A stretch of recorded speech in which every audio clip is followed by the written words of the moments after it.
Bahujan Samaj party जिंदाबाद जिंदाबाद जिंदाबाद बहन कुमारी मायावती ही जिंदाबाद जिंदाबाद जिंदाबाद बहन कुमारी मायावती ही जिंदाबाद जिंदाबाद जिंदाबाद। कि ये बहुजन समाज पार्टी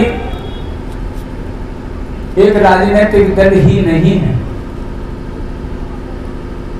आज जो आपके सामने एक होर्डिंग लगा है, इस होर्डिंग में सबसे पहला चित्र उस माली कुशवा साग के मौर्य समाज के महापुरुष साथियों महात्मा ज्योतिबा फूले का चित्र लगा है। ये कौन है महापुरुष? 1827 में महाराष्ट्र में पैदा हुए, गैर बराबरी के दंश को झेलते हुए पिताजी के पास सब कुछ था। पिता चाहते थे मैं अपने बेटे को पढ़ाऊं, लेकिन जब पढ़ाने के लिए गए तो मास्टर ने कह दिया कि शिक्षा सबके लिए नहीं। वो बाप बहुत दुखी हुए। पास में ही क्योंकि अंग्रेजी हुकूमत थी, एक चर्च में एक पादरी स्कूल चलाते थे।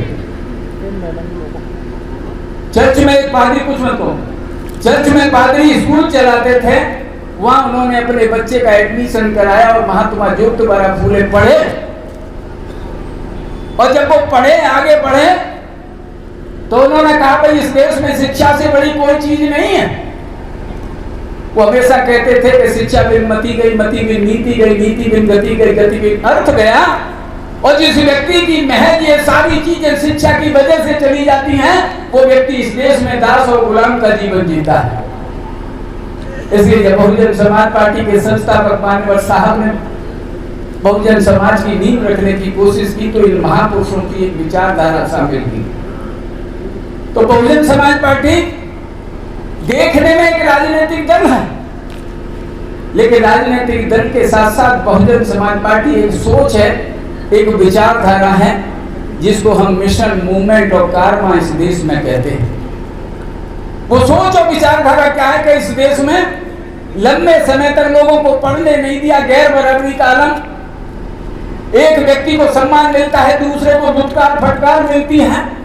ऐसे समय में महात्मा ज्योतिबा फूले, जिनको शिक्षा का अग्रदूत कहा गया, कोल्हापुर नरेश छत्रपति साहू महाराज, जिन्होंने अपने शासन में बाबा साहब डॉक्टर अम्बेडकर ने 26 जनवरी 1950 को जो संविधान लागू किया, उसमें आपको आरक्षण की वकालत की अधिकार दिए।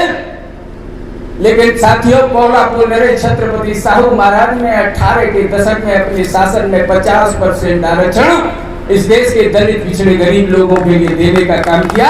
इसलिए उनको आरक्षण का जनक इस देश में कहा जाता है। तीसरा चित्र नारायण गुरु का है। तीसरा चित्र नारायण गुरु का है। ये मैं राजनीति की बातें नहीं कर रहा। जब तक हम लोग ये नहीं समझेंगे कि बहुजन समाज पार्टी क्या है, तब तक हम लोग ढुलमुल नीति हमारी रहेगी। कोई हमसे कह देगा भाई मुलायम सिंह बहुत अच्छा है, बहन जी गठबंधन नहीं कर रही हैं, बहन जी ने महामाया नगर हाथरस बनाया, बहन जी ने हापुड़ को पंचशील नगर बनाया, बहन जी ने 511 एकड़ में गौतम बुद्ध यूनिवर्सिटी बनाई, बहन जी ने बहुजन समाज पार्टी के संस्थापक मान्यवर कांसी राम साहब के नाम पर कासगंज को जिला बनाया और जिले का नाम रखा मान्यवर कांसी राम नगर। संत कबीर नगर बनाया, बधोई को संत रविदास नगर बनाया, ज्योतिबा फूले नगर अमरोहा को बनाया।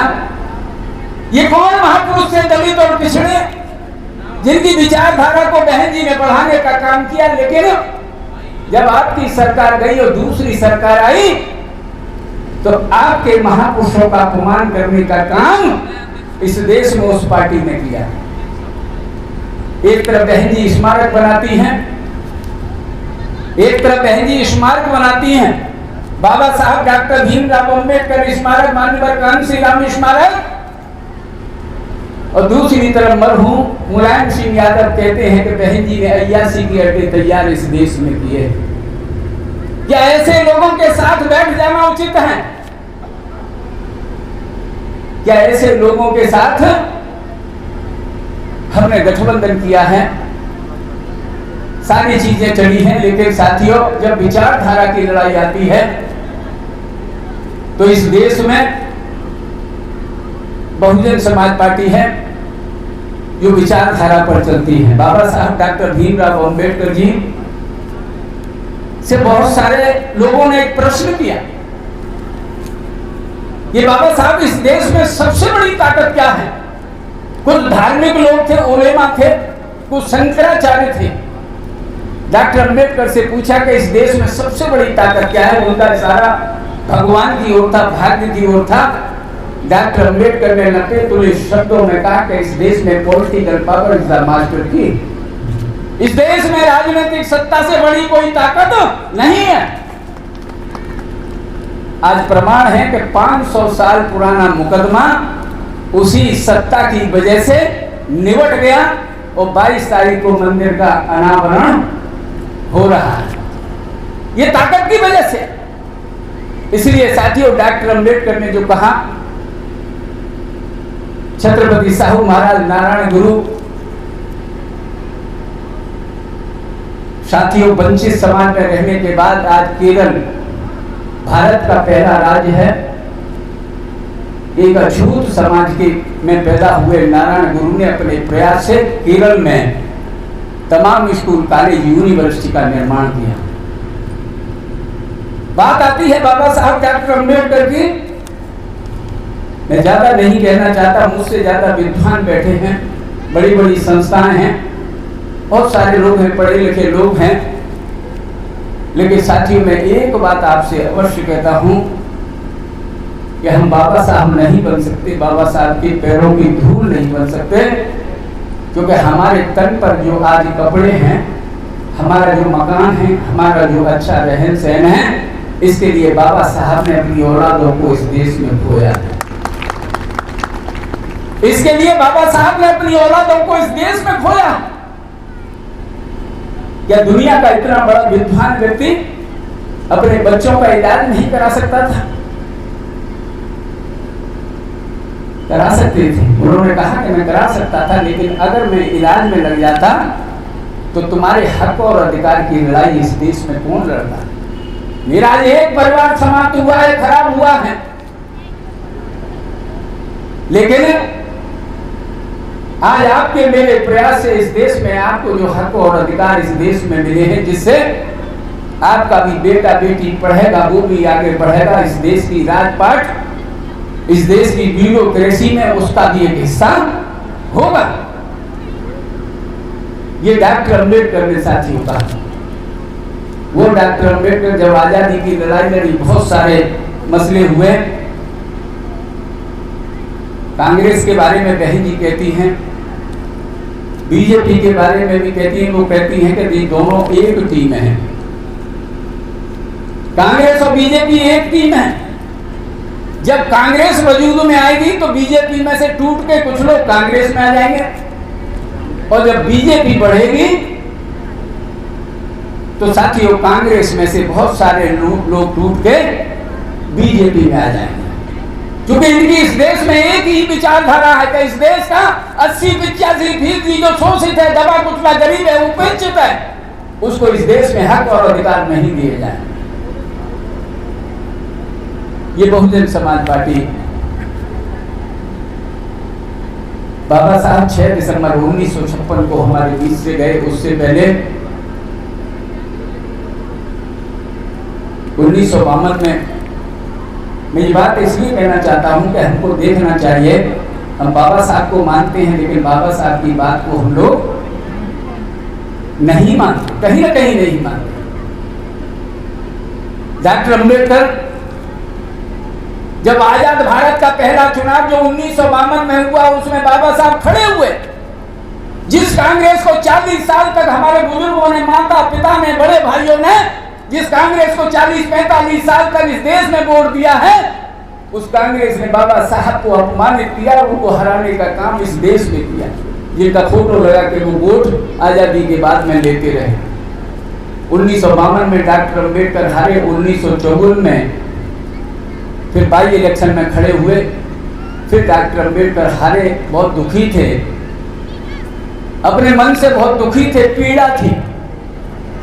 उन्होंने अपने लोगों की, पूरे देश से समर्थकों की एक बैठक बुलाई। उसमें कहा कि हे इस देश के दबे कुचले गरीब और मजलूम समाज के लोगों,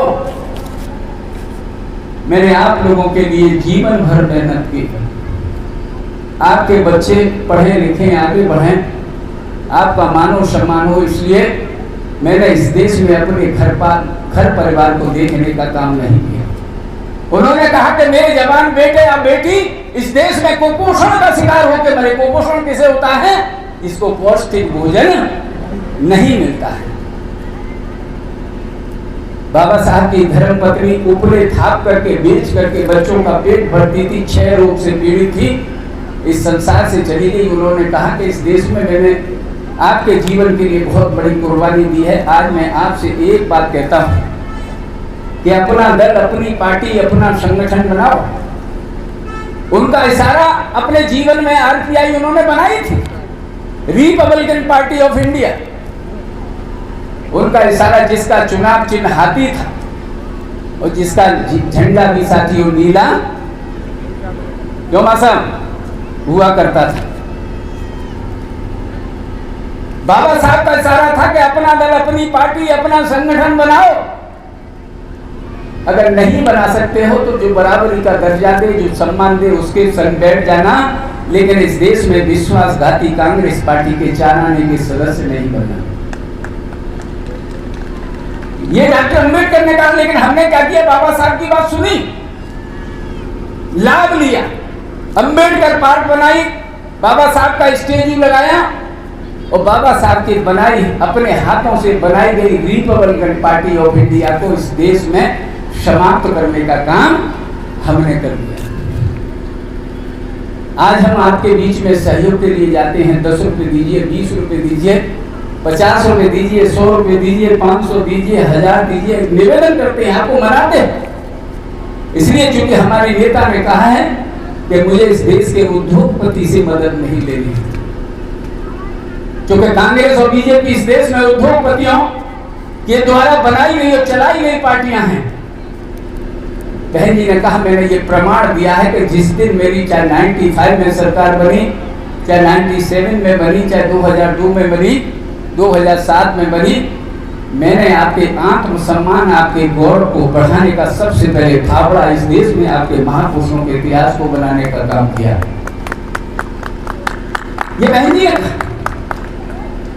आज साथियों बहुत सारी चीजें, आपका 1 रुपया, आपकी जेब से अगर 1 रुपया, 10 रुपया, 50 रुपया अगर जाता है, ये लिखा है जन कल्याणकारी दिवस समारोह।